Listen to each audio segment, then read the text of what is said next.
খাবার বিতরণের সময় একটা বিশৃঙ্খলা দেখা যাচ্ছে, শত শত মানুষ, রোজাদার মানুষ খাবার না পেয়ে চলে গেছে।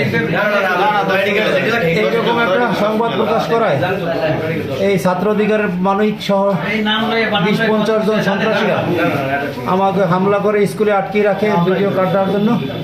সেখান থেকে শিপ্রু খান ভাই, উপজেলা জেলা যুব দলের সাবেক সাধারণ সম্পাদক শিপ্রু ভাই সহ তার বিএনপি নেতৃবৃন্দরা আমাকে উদ্ধার করে করিম সহ আমাকে দোকানে দিয়ে যায় এবং দোকানের পরে আমার এই বুকে পিঠে ঘুষির কারণে আমি অসুস্থ করে আমি আপনাদের কাছে আমি বিচার চাই।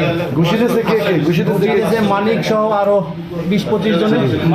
আমি ওই অন্ধকারে আমার মাঠের মধ্যে একবারে আটকাইয়া, তারপর আমার অকথ্য গালিগালাজ করছে, আমাকে লাঞ্ছিত করছে, আমাকে গায়ে হাত দিছে। আমি আপনাদের কাছে আমি বিচার চাই। 10 মিনিট সাংবাদিক সমাজের কাছে আমি বিচার চাই। আমি যদি কোনো অপরাধ করে থাকি নিউজে, আপনারা আমার বিচার করেন। ঘটনা কোন সময়?